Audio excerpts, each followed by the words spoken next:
8절 말씀 신약 14면에 있습니다. 마태복음 9장 35절에서 38절까지 말씀입니다.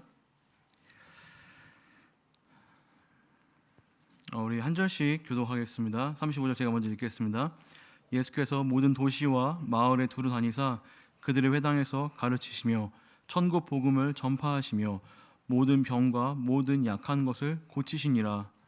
우리를 보시고 불쌍히 여기시니 이는 그들이 목자 없는 양과 같이 고생하며 기진함이라.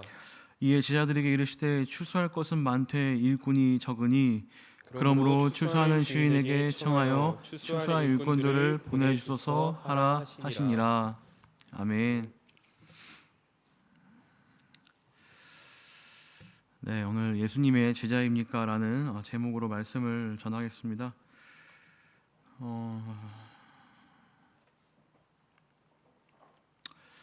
우리 이대현 전사님을 제가 만나가지고 청년국 사역을 같이 하자고 했을 때 저는 전사한테 약속한 게 있습니다. 우리가 재미있는 청년국을 만들어 보자. 신나고 기쁨이 넘치는 힘든 것보단 뭔가 땀을 흘리며 뭔가 이렇게 우리가 애쓰는 것 물론 중요하지만 좀 우리가 기쁘고 환희에 넘치는 그런 즐거운 청년국을 만들어 보자라고 이렇게 이야기를 했었습니다. 저는 한 2년 갈 줄 알았는데 너무 짧게 있다 가서 너무 아쉽고 우리 전도사님 또 앞길 가운데 하나님의 은혜가 늘 함께 하시길 또 같이 그런 귀한 하나님의 나라를 꿈꿔 나가는 그런 우리 전도사님 될 수 있도록 여러분들 우리 임시총회 마치고 또 시간이 있으니까요. 여러분들 개인적으로 인사하시길 바랍니다. 지난 3년간 우리는 코로나로 인해서 많은 삶의 패턴들과 또 여러 가지 변화가 있었습니다. 그 중에 저는 좀 놀라운 변화 혹은 뭔가 좀 새로운 뭔가 이제 유행되는 거 하나를 꼽아보자면 아마 이것이 이 코로나 기점을 통해서 굉장히 유행하지 않았나라고 생각합니다. 바로 MBTI라는 겁니다. 여러분 다 아시죠? 네. 사실 부끄럽게는 저는 이 MBTI를 작년 여름 수련회 갈 때 처음 검사를 했었습니다. 제가 무슨 MBTI인지 몰라가지고 별로 신경도 안 쓰다가 제 MBTI를 처음 알게 됐고 또 머리가 별로 좋지 않은 터라 항상 까먹었어요. 가지고 제 MBTI를 스크린샷 해가지고 누가 물어보면 찾아서 알려주고 이렇게 했었는데 이 코로나 시절에 우리가 서로 다 마스크를 쓰고 있으니까 얼굴도 모르고 또 만나는 시간도 적으니 이 사람에 대해서 알고 싶긴 하지만 빨리 알 수 있는 것이 바로 이 MBTI라는 이 성격 유형 검사인 것 같습니다. 여러분들 이 MBTI를 통해서 이게 나라고 표현할 수도 있겠지만 사실 그걸로는 너무나도 부족한 것이 사실이죠. 내가 누구인지, 내가 어떤 사람인지, 나는 어떤 사람인지를 또 정의 내리는 그것은요. 질문은 쉽지만 그 내용은 그 답은 결코 쉽지 않은 것 같습니다. 그래서 우리는 보통 내가 누구인지 설명할 때 뭐 내가 지금 직업을 어떤 걸 갖고 있는지, 나의 취미는 무엇인지, 내가 어떤 관심사가 있는지 이런 걸로 주로 나를 표현합니다. 근데 여러분들 아시잖아요. 이거는 너무나도 우리의 삶의 일부분밖에 안 된다. 겨우라는 말을 쓰고 싶은 그런 마음으로 뭔가 나를 알리고 나에 대해서 정의 내릴 때 이런 나의 직업과 성격과 그리고 내가 살고 있는 곳 이런 것은 아주 한정적인 정보밖에는 줄 수 없습니다. 이 질문을요 조금 더 확장해서 저는 여기 모인 여러분들과 저에게 한번 이 질문을 해보고 싶습니다. 우리는 누구일까요? 여러분들은 누구입니까? 여기 모인 우리들은 어떻게 불리워지죠? 여러 가지로 불리워집니다. 예를 들면 교회에 있으니까 교인, 신자, 혹은 하나님의 자녀, 하나님의 백성, 그리스도의 군사, 이러한 여러 가지 호칭들로 우리를 이제 개념화, 정의 내릴 수 있습니다. 그런데 사실 그 어떤 표현보다 저는 사실 가장 좀 원초적이고 가장 좀 처음의 것, 가장 날 것의 표현을 저는 이 단어를 쓰고 싶어요. 바로 오늘 제목이기도 한데요. 바로 제자라는 단어입니다. 제자. 예수님의 제자라는 명칭이 아마 제일 멋진 표현인 것 같습니다. 성경에서도 가장 처음 예수님을 따랐던 사람들을 제자라고 부르고요. 또 예수님께서도 명령하신 것 중에 하나는 너희가 가서 여러 사람을 제자 삼으라라는 그러한 명령을 하신 것처럼 주저없이 예수님을 따르는 자들을 제자라고 합니다. 여러분들도 누군가에게 가르침을 받고 여러분들도 누군가가 스승이고 여러분들도 누군가가 그러한 여러분들의 지금 이 자리에 앉기까지 좋은 영향력과 말씀과 또 신앙을 가르쳐준 사람들이 있을 겁니다. 여러분들은 어떻게 보면 그분의 제자라고 할 수 있겠죠. 저도 제가 모시는 스승님이 한 분 계셨습니다. 제가 딱 20살, 21살 그때에 그 대학교 바로 밑에 있는 조그마한 개척교회 담임 목사님이 저의 스승이었습니다. 저는 그분을 닮고 싶었고 그분이 멋있어 보였고 그분이 하는 대로 따라 했던 저의 모습이 있었습니다. 그래서 몇몇 이제 지체들은 저한테 물어봐요. 왜 목사님은 저희들한테 말을 편하게 안 하세요? 왜 항상 이렇게 존댓말을 쓰시나요? 라고 얘기할 때 저는 뭐 설명을 구차하게 하진 않았지만 제가 배운 대로 저는 지금 하고 있는 겁니다. 당시에 그 목사님이 저에게 늘 존대로 형제님이라고 또 호칭과 저를 인격적으로 대해 주셨기 때문에 저도 웬만해선 그 웬만해선이라는 기준이 2002년 월드컵을 봤냐 안 봤냐의 그 차이인 것 같아요. 2002년생인데 넘어서는 제가 좀 약간 힘들긴 한데 아무튼 이러한 제가 배운 대로 지금 따라하고 있는 제 이 청년국 사역입니다. 다시 한번 물어볼게요, 여러분들에게. 자, 여러분들은 누구의 제자입니까? 여러분들의 지금 모습은 누구를 따라하고 있습니까? 여러분은 지금 누가 걸어갔던 길을 그대로 걷고 있습니까? 이 질문을 우리가 보려면 마태복음 28장을 한번 살펴보면 너무 좋을 것 같습니다. 마태복음 28장 19절에서 20절 말씀입니다. 우리 함께 한 목소리로 읽겠습니다. 시작.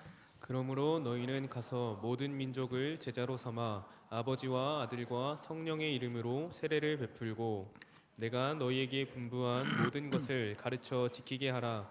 볼지어다 내가 세상 끝날까지 너희와 항상 함께 있으리라 하시니라. 네, 이 명령을 누가 하셨냐면 예수님께서 하신 겁니다. 예수님께서 그 제자들에게 명령하시고 그 제자들에게 너희가 가서 다른 많은 사람들을 제자 삼으라라고 얘기를 한 겁니다. 그리고 그 제자들은 이제 그 중동의 자그마한 그 나라에서 시작돼 가지고 온 유럽을 거치고 그 유럽을 넘어 신대륙과 그리고 여기 동방의 이 자그마한 이 조선에 이르기까지 그 제자 삼는 일이 2000년 동안 일어나고 계속해서 진행되었기 때문에 지금 우리에게도 이러한 복음과 이러한 제자됨이 지금 여기에 있는 우리들에게도 동일하게 적용이 되고 있다라는 것이죠. 여러분들 그래서 우리는 어떻게 보면은 우리의 참 스승, 우리의 진정한 모범은 예수 그리스도라고 얘기할 수가 있습니다. 제가 배웠던 그 목사님도 사실은 그 예수님의 그런 모습을 닮은 누군가에 의해서 배우신 분이고 그러한 계속해서 족적을 올라가다 보면 결국 이 예수 그리스도가 우리가 믿는 유일한 하나님이자 또 우리의 스승이다라고 얘기를 할 수 있겠죠. 자, 여러분들 제자라면요. 예수님의 제자라면요, 예수님이 보여준 삶의 모습을 따라가야 합니다. 예수님이 보여주신 삶의 태도와 그 말씀에 영향력을 받아야 되는 겁니다. 여러분들 근데 교회에 나오지만 세상 이치로 사는 사람들, 교회에 나오지만 성경 말씀이 진리가 아닌 다른 세상의 이론과 개념 그리고 자신의 경험에 의한 가치관을 기준 삼아서 살아가고 있다면 사실 이런 사람들은 예수님의 제자라고 말하기 조금 무리가 있습니다. 예수님의 제자라고 말하기 힘든 부분이죠. 제자는요, 스승의 길을 따라가야지, 스승의 가르침을 따라가야지 제자라고 말할 수 있는 겁니다. 저희 친할아버지는요, 저기 전북 순창군의 팔덕면에 강천산이라는 곳에서 평생을 하셨습니다. 근데 저희 할아버지는요, 이거 풍수지리 알아요, 여러분들? 풍수지리를 하셨던 분이에요. 그리고 이렇게 묘자리를 이렇게 이렇게 선정해 주시는 그런 감독님 같은 그런 느낌이었습니다. 근데 놀랍게요, 저희 할아버지가 제자가 있어요. 가지고 평생을 그 제자, 저는 이제 순천 아저씨라 그래요. 순천에 사셔가지고 그 제자가 있는데 저희 아버지보다 더 많이 저희 할아버지를 만나고 저희 아버지보다 더 많이 먹을 거를 챙겨드리고 저희 아버지만큼 정말 저희 할아버지를 따랐던 그런 모습이 저에겐 굉장히 충격적이었습니다. 명절 때 항상 오세요. 김장 때도 항상 오시고 항상 와가지고 그렇게 자신의 스승이신 저희 할아버지를 따랐던 모습이 보입니다. 심지어 저희 할아버지 묘자리도 더 많이 가세요. 저희 아버지보다. 신기하신 분이죠. 여러분들 우리가 예수님의 제자라면 예수님이 어떠한 삶을 살았는지 어떠한 길을 걸었는지 알고 우리도 그러한 길을 가야 된다라고 저는 말하고 싶습니다. 오늘 그 말씀을 우리가 조금 더 확장해서 보기 위해 예수님은 어떠한 삶의 생애에서 공생의 가운데 어떤 사역을 했으며 우리는 어떠한 길로 나아가야 되는지 크게 한번 세 가지를 살펴보도록 하겠습니다. 먼저 오늘 말씀 마태복음 9장 35절 말씀 한번 보도록 하겠습니다. 마태복음 9장 35절 말씀입니다. 우리 함께 읽겠습니다. 시작. 예수께서 모든 도시와 마을에 두루 다니사 그들의 회당에서 가르치시며 천국 복음을 전파하시며 모든 병과 모든 약한 것을 고치시니라. 네, 예수님이 하신 사역은 세 가지입니다. 그리고 이 일은요 제자들에게 오늘 제자로 살고 있는 우리들에게 적용되는 말씀이죠. 첫 번째로는 예수님은 회당에서 가르치셨습니다. 그러니까 가르치시는 사역을 예수님께서 하신 겁니다.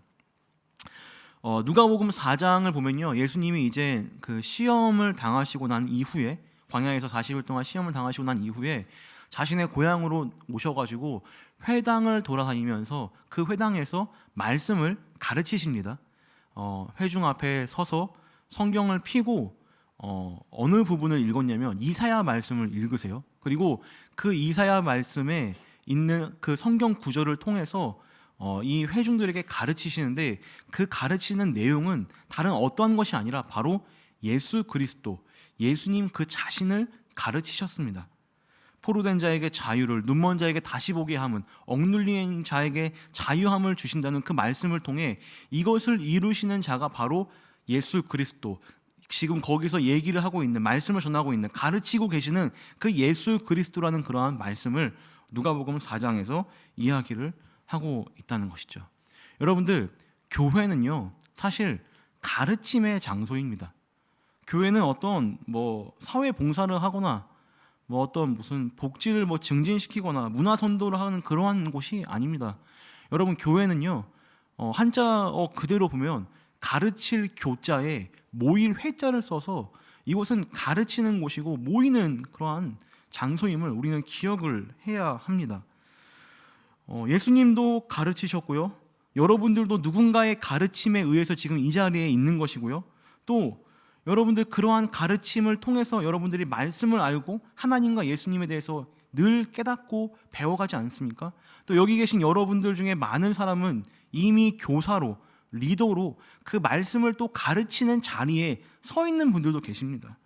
이처럼 여러분들 우리는요 이 가르침이 사역의 중심이 되고 어떻게 보면 첫 번째가 되어야 된다라고 저는 이야기를 하고 싶습니다.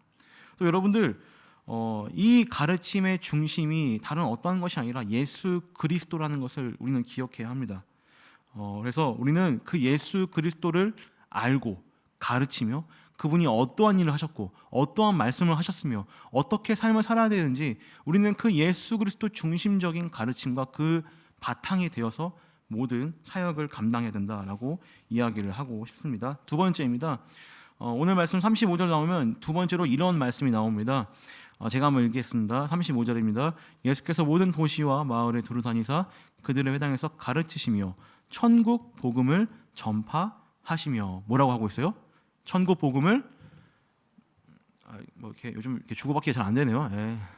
천국 복음을 전파하시며. 네, 좋습니다. 예수님은 또 천국 복음을 전파하셨습니다. 예수님의 공생애의 첫 스타트, 첫 그 외침이 뭐냐? 마가복음 1장 15절을 보면 이렇게 얘기하고 있어요. 이르시되 때가 찼고 하나님의 나라, 그러니까 천국이 가까이 왔다. 회개하고 너희가 복음을 듣고 믿으라. 이렇게 말씀하신 것이 마가복음에서 예수님이 첫 마디, 처음 하신 그 말씀을 우리는 말씀을 통해 볼 수 있습니다. 오늘 우리가 35절을 계속 읽었는데 35절이요 사실은요 마태복음 4장에도 동일하게 나옵니다. 마태복음 4장, 그러니까 지금 우리가 9장을 보고 있고 4장에도 오늘 우리가 본 35절 말씀이 거의 비슷하게 등장하고 있는데 한번 읽어볼까요? 어떻게 얘기하고 있는지 읽겠습니다. 시작. 예수께서 온 갈릴리에 두루 다니사 그들의 회당에서 가르치시며 천국 복음을 전파하시며 백성 중에 모든 병과 모든 약한 것을 고치시니. 우리가 읽었던 35절과 거의 비슷하죠. 그리고 예수님께서 이 4장 말씀을 하시고 난 다음에 5장, 6장, 7장에 무엇을 얘기하십니까? 산에 올라가서 산상수훈. 그 내용은요 다 천국에 대한 이야기입니다. 천국은 어떤 곳이고 천국은 어떤 자가 갈 것이며 천국은 어떠한 방식과 어떠한 룰과 어떠한 사람들에게 허락되어 있는지를 산상수훈에서 가르치고 계십니다. 그러니까 예수님이 말씀하신 그 내용을 그 앞에서부터 강조하고 있다는 것이죠. 또 마태복음의 그 뒤에 11장에 넘어가면요 계속해서 그 천국을 또한 설명하고 있습니다. 어떻게 설명하죠? 천국은 마치, 많이 들어봤죠? 한번 제가 한번 비벼줘요. 이렇게 천국 천국은 마치 천국은 마치 해가지고 쉬운 비유로서 우리들에게 천국은 어떤 곳인지 천국에 대한 이해를 우리들이 알 수 있게끔 계속해서 설명하고 계신다는 겁니다.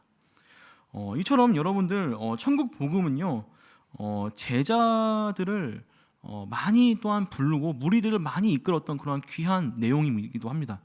예수님이 이 천국 복음을 전파하자 수많은 무리들이 예수님을 따랐습니다. 그리고 예수님의 이 천국 복음을 듣자 제자들도 예수님을 따랐고요. 또 예수님의 그 천국 복음을 받은 그 제자들 무리들이 어떻게 반응을 하냐? 그들도 예수님이 그렇게 천국을 전파했던 것처럼 그 제자된 자들도 그 예수님을 따르는 자들도 예수님과 마찬가지로 그 천국 복음을 전파했던 사람들, 전파자가 되었다는 것을 우리는 말씀을 통해 알 수 있습니다. 여러분들 그건 비단 성경 속의 인물들, 제자들만 해당되는 것이 아닙니다.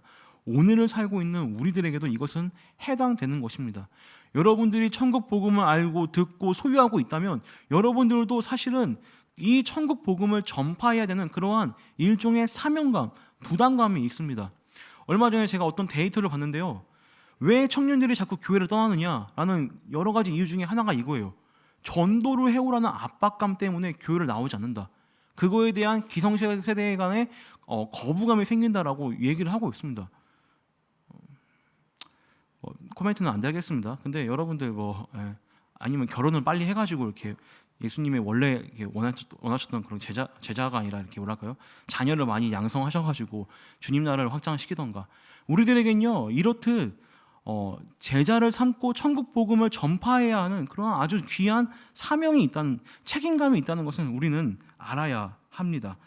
여러분들 그래서 이것은요 예수님이 사실 마지막에 유언과도 같은 그 말씀을 아까 우리가 보지 않았습니까? 28장에서 제자를 삼고 예수님을 전파하고 그분을 알려야 되는 그런 귀한 사명이 우리 가운데 있다는 것을 여러분들 기억하시기 바랍니다.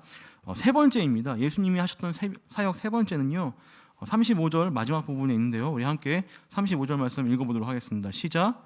예수께서 모든 도시와 마을에 두루 다니사 그들의 회당에서 가르치시며 천국 복음을 전파하시며 모든 병과 모든 약한 것을 고치시니라. 자, 이미 4장에서 우리가 이 35절과 비슷한 말씀이 있다고 이제 봤습니다.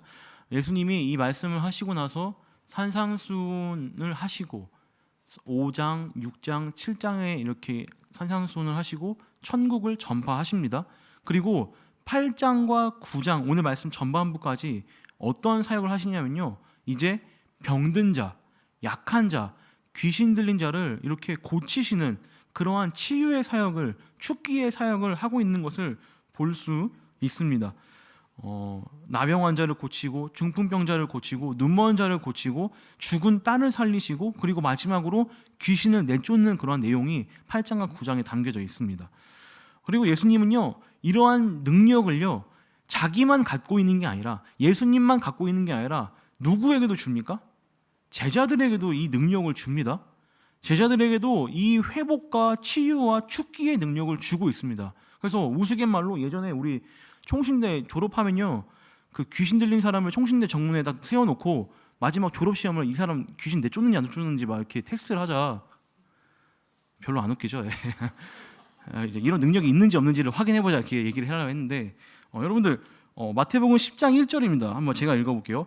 예수께서 그의 12제자를 부르사 더러운 귀신을 쫓아내며 모든 병과 모든 약한 것을 고치는 권능을 주시니라 라고 이렇게 제자들에게도 이러한 능력을 주심을 우리가 볼 수 있습니다. 자, 그런데 2000년이 지난 우리들에게도 이러한 능력이 있냐라고 얘기하면은 사실 좀 대답하기 어려운 부분이죠. 없는 경우가 대부분이고 왜 없을까라고 생각했을 때 사실은 이 12제자는요 예수님이 메시아임을 하나님의 아들임을 우리의 구세주이심을 보다 강력하게 눈에 보이는 증거로서 전파해야 됐습니다. 그렇기 때문에 이들은 이러한 약한 자들을 회복시키고 병든 자를 고치고 귀신을 내쫓음으로써 하나님의 임재, 하나님의 도래하심을 선포했던 그러한 기능적 역할이 필요했다는 것이죠. 그러나 여러분들 2000년이 지난 우리들은요 사실 이러한 예수님의 구원자, 하나님의 아들, 메시아 되심을요 이러한 능력 말고도 무엇으로 전할 수 있습니까? 바로 우리 손에 들린 이 말씀을 통해서 성경을 통해서 충분히 예수님이 어떤 분이신지를 전하고 알리고 배울 수 있다라는 것이죠. 우리 함께 히브리서 4장 12절 말씀 함께 큰 목소리로 읽겠습니다. 시작. 하나님의 말씀은 살아있고 활력이 있어 좌우에 날선 어떤 검보다도 예리하여 혼과 영과 및 관절과 골수를 찔러 쪼개기까지 하며 또 마음의 생각과 뜻을 판단하나니. 네, 말씀에 이런 능력이 있습니다. 혹시나 지금 내가 병 고침이 없어서 축기의 능력이 없어서 실망하신 분이 계실지 모르겠지만 우리에게 말씀이 있다는 것을 기억하시기 바랍니다. 예전에 제가 청소년부 때는 한번 제가 이 예화를 썼는데요. 예전에 그 22살 때 이제 그 전도사 막 이제 신참 막 그럴 때에 어떤 일이 있었냐면 동네에 그 알코올 중독자 그 거린이 있었어요. 그 왜 길에서 마주치기 싫은 그런 사람이 있었는데 그분이 갑자기 하루는요 교회에 찾아온 거예요. 근데 제가 그 당시에는 이제 그 새끼 전도사여가지고 저기 2층 저기 문 앞에서 주보를 나눠주는 일을 제가 하고 있었어요. 근데 그분이 딱 들어오자 뭐가 나요? 냄새가 나요. 냄새 나면서 약간 왜 오셨지 했는데 그분이 저 2층에 이제 똑같아요. 우리 교회가 구조가 저 2층에 저 문을 딱 잡는 순간 갑자기 간질 증세를 딱 보이시면서 쓰러지시는 거예요. 저기 문 앞에서 가지고 교회에 못 들어가고 저기 누워가지고 거품을 물고 쓰러져서 막 몸을 떠는 그러한 놀라운 일이 있었습니다. 저는 서둘러서 이렇게 물을 이렇게 떠가지고 이렇게 찌그리려고 이렇게 했는데 그거를 보는 이제 많은 권사님들은 뭘 했을까요? 모여가지고 축기를 막 이렇게 하시더라고요. 굉장히 제가 그 당시 나이 때는 좀 신선하고 좀 충격적인 그러한 사건이었습니다. 뭐 다른 상황도 아니고 딱 그 교회에 들어가려고 하는 그 딱 잡는 순간, 그래서 그런 경험들이 있었는데 여러분들 이제 현재 우리에게 이러한 축기의 능력들은 없지만 우리가 사실 잊지 말아야 할 건요. 예수님이 어떠한 마음으로 그들을 고치시고 그들을 대했는지를 우리가 한번 좀 집중해서 봐야 됩니다. 그러니까 예수님은요 저들을 보면서 그 약하고 병든 자들을 보면서 이러한 마음을 가지셨습니다. 마태복음 9장 36절 말씀입니다. 제가 한번 읽어보겠습니다. 무리를 보시고 불쌍히 여기시니 이는 그들이 목자 없는 양과 같이 고생하며 기진함이라. 그러니까 저들을 보고 불쌍히 여기고 마치 주인이 없는 양들처럼 쓰러 지쳐진 저 양들을 보듯이 불쌍한 마음, 긍휼한 마음을 예수님께서 가지셨다는 겁니다. 여러분들 우리에게는요 사실 이러한 능력이 있고 없고가 중요한 게 아니라 그러한 예수 그리스도의 마음이 있는지 없는지가 중요한 겁니다. 내가 저 하나님을 아직 알지 못하는 영혼, 아직 예수 그리스도를 알지 못하는 저 영혼들을 볼 때에 내가 갖고 있는 마음은 무슨 마음인가? 안타깝고 불쌍한 마음인지, 아니면 그냥 그렇게 살다가 죽게 냅둬도 아무렇지 않은 그런 마음인지 여러분들의 마음을 한번 잘 면밀히 살펴보시기 바랍니다. 저들에 대해, 죽어가는 영혼에 대해 불쌍히 여기는 마음과 측은히 여기는 마음이 없음에 우리는 한탄하는 그러한 우리의 자신 되돌아봄이 있어야겠습니다. 여러분들, 혹시나 저 기진하여 쓰러진 저 양들과 같은 존재가 여러분들을 사랑하는 가족은 아닙니까? 저기서 저렇게 죽음의 공포에 사로잡혀 정말 그 주인을 찾아 헤매는 자들이 여러분들의 친한 친구들은 아닙니까? 우리는 그런 이들을 보면서 안타까워하고 예수님이 가지셨던 마음처럼 애타는 마음으로 저들에게 예수 그리스도의 이름을 가르치고 천국을 전파하며 저들을 회복의 자리로, 치유의 자리로 데리고 와야 합니다. 수많은 영혼들이 아직까지도 저 정말 추수는 아래 정말 저 고개를 숙인 벼들처럼 낫을 기다리고 있는데, 정말 저들도 정말 그 말씀을 듣고 말씀에 갈급해하고 정말 참된 진리를 찾고 싶어 하는데, 누가 그들에게 가서 낫을 대고 누가 저들에게 가서 복음을 전파하겠습니까? 바로 먼저 알고 있는, 먼저 그 길을 걷고 있는, 먼저 예수 그리스도를 알고 있는 우리가 그 일을 감당해야 되지 않겠습니까? 여러분들, 태신자들을 교회에 데리고 와본 적이 있을 겁니다. 데리고 와본 적이 있어요? 다들 전도 한 번씩은 해봤을 거 아니에요. 혼내는 거 아니에요, 여러분들. 저는요, 오늘 제 태신자가 오늘 그 주일 그 2부 예배, 오늘 저희가 작년들이 새생명 축제를 했거든요. 제 태신자가 오늘 오셨어요. 근데 사실 제가 기대를 한 10%밖에 안 했습니다. 그리고 90%는 약간 당연히 안 오시겠지라고 생각했어요. 왜냐하면 제가 이제 식사 자리가 있었는데 제대로 이렇게 뭐랄까 복음도 사실 제대로 전하지 못하고 그냥 정말 제가 또 이제 극 I여가지고, 제 MBTI 궁금하면 제가 여기 앞에 있는데 ISFP라고 이제 I가 엄청 심한 사람이어가지고 제대로 이 복음을 전하지 못하고 그냥 정말 수줍게 시간 되시면 교회 한번 오세요, 저희 이번에 축제 하니까, 이렇게 했는데, 아니 그분이 딱 딸의 손을 딱 붙잡고 교회에 오신 거예요. 여러분들, 그 기쁨이 얼마나 큰지 모릅니다. 그 기쁨이요 얼마나 큰지 몰라요. 여러분들도 진짜, 제가 혼나는 거 아니에요. 여러분들도 이 좋은 자리, 정말 내가 알고 있는 이 하나님을 좀 나의 사랑하는 친구들도 좀 듣게 하고, 내가 사랑하는 가족들도 이 복음에 대해서 알게 하는 그러한 놀라운 일이 여러분들 가운데서 반드시 있기를 간절히 축원합니다. 그게 언제예요? 다음 주에요. 다음 주. 좀 짧죠. 다음 주에. 쉽진 않습니다, 여러분. 왜 쉽지 않냐? 이 복음 전파는요, 사실 어려운 거예요. 예수님도요, 사실 이 복음을 전파하고 죽은 자들을 막 이렇게 뭐 병도 고치시고 죽은 자도 막 살리시고 귀신도 내쫓았는데요. 사람들이 어떻게 얘기하는지 알아요? 34절 이렇게 얘기합니다. 34절 말씀 우리 한번 함께 읽을까요? 시작. 바리새인들은 그가 귀신의 왕을 의지하여 귀신을 쫓아낸다 하더라. 여기서 그가 누굴까요? 예수님이에요, 예수님. 그러니까 바리새인들은요, 예수님의 그런 능력을 보면서 예수가 어떤 능력이 있는 게 아니라 귀신의 힘으로써 쫓아낸다, 이렇게 지금 손가락질 받고 오해받고 있는 상황인 것입니다. 이해가 돼요? 이건요, 제자들에게도 동일하게 적용됐어요. 수많은 초대교회의 성도들에게도 동일하게 이러한 손가락질과 고난과 오해가 있었습니다. 우리라고 없을까요? 우리라고 없진 않아요. 여러분들도 반드시 그러한 복음 전파의 자리 가운데는 여러분들에게 손가락질을 하고, 여러분들은 오해가 생기고 고난이 생기고 마음 아프는 일이 반드시 생길 것입니다. 그럼에도 불구하고 왜 우리가 이 복음, 이 하나님, 이 예수 그리스도 이것을 전해야 되냐? 우리가 예수님을 따라가는 예수님의 제자이기 때문입니다. 여러분들, 말씀을 정리하겠습니다. 우리는 예수님의 가르침을 받으며 그 가르침에 지금 따라가고 있습니까? 우리는 천국 복음을 들었으며 그 복음을 다른 이들에게 전하고 있습니까?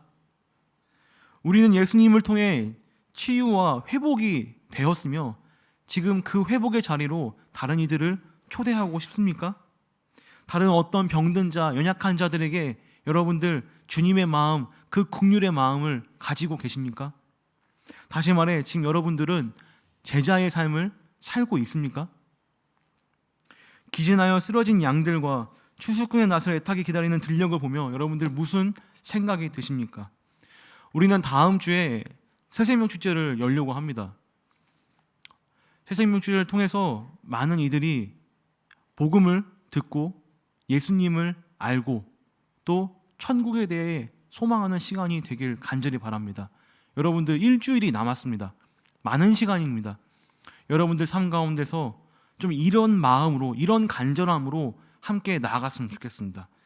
마태복음 9장 37절과 38절 말씀 우리 함께 한 목소리를 읽어보도록 하겠습니다. 시작. 이에 제자들에게 이르시되 추수할 것은 많되 일꾼이 적으니 그러므로 추수하는 주인에게 청하여 추수할 일꾼들을 보내주소서 하라 하시니라. 아멘. 이건요, 예수님이 제자들에게 기도를 부탁한 거예요. 예수님이 제자들에게 그 추수할 주인에게 이르러 추수할 일꾼을 보내달라. 그 추수할 그 주인은요, 우리의 성부 하나님이십니다. 그러니까 그들의 삶 가운데서 함께 이 동역하고 이 복음 전파하는 일을 감당하는 사람들을 붙여주시고 그들을 통해서 복음을 같이 전파하도록, 그들을 통해서 함께 이 하나님 나라를 확장해 가도록 지금 당부와 함께 기도 제목으로 공유하고 있는 것입니다. 여러분들, 지금 우리도 그 기도 제목을 받았습니다. 예수님은요, 하나님은요, 아직까지 우리들에게 얘기하고 있습니다. 복음을 전파하고 그 복음대로 살아가며 예수님의 제자답게, 예수님의 자녀답게 살 수 있도록, 그러한 삶의 결심이 여러분들 가운데 있도록 주님의 이름으로 축원드립니다. 우리 다 함께